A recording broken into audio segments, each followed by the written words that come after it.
It is said that no other archdevil has brought more mortals to workshop at the altars of hell than the Prince of Greed. Warbands that venerate him are the very embodiment of greed and arrogance.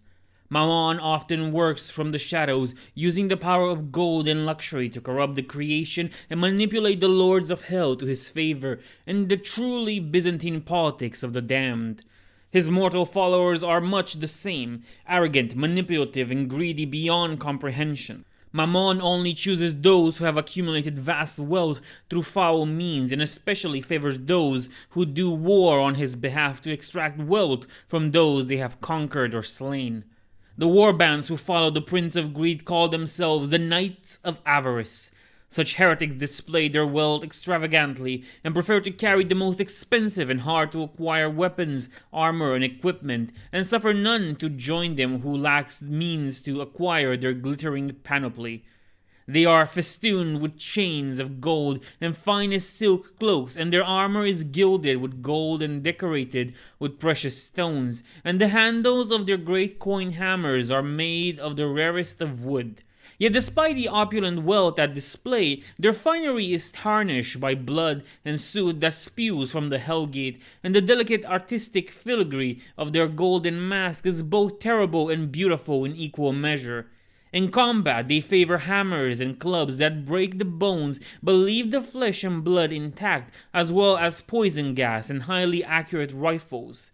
They scorn crude and destructive fire or explosive weapons that could damage any object of value. After the Knights of Avarice have claimed the victory in combat, they scour the battlefield or any settlement they've conquered like a swarm of locusts.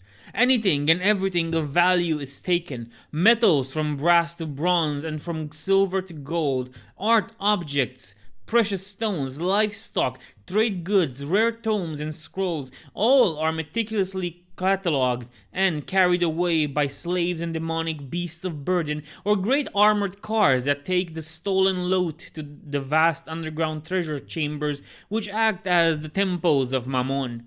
Even the dead are stripped of their flesh with an impassionate skill of a seasoned butchers, ready to be sold at markets of the heretic domains, and the infernal organs taken from their fallen victims are carefully preserved in alchemical liquids to be sold to the scientists of the infernal laboratories. For the heretics of the path of Mammon, hoarding riches is not mere, it is their religious compulsion. Ironically, they gain little pleasure from their vast wealth, as their greed makes them continuously desire ever greater riches. Thus their warbands roam the no man's land, looking for forgotten treasures or foes to dissect and turn into wealth. For the greed of Mammon will never be satisfied.